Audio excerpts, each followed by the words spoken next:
Kalagayan ng mga tricycle driver ngayon.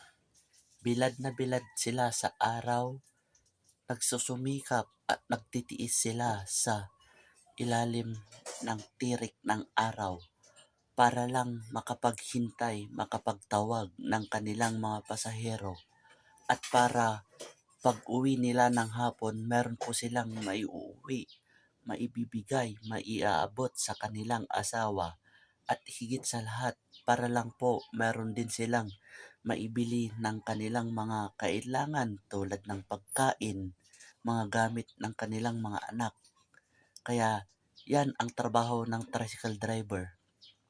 Tirik man ang araw, mabasa man ang ulan, sige pa rin sa biyahe dahil para sa kanilang mga pamilya at sa mga anak nilang nag-aaral. Kaya patuloy silang nagtitiis, nagtsatsaga at nagsusumikap sa kanilang trabaho para lang maibigay nila sa kanilang pamilya ang magandang buhay na kanilang pinapangarap at inaasam.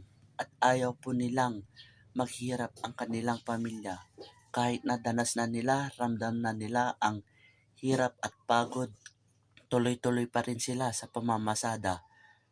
Bagkus, kinakaya nila dahil nandyan ang kanilang pamilya na nagpapalakas ng kanilang loob at higit sa lahat, ang pamilya nila ang kanilang inspirasyon upang matupad po nila at magawa po nila ng maayos ang kanilang mga trabaho sa pamamasada ng tricycle.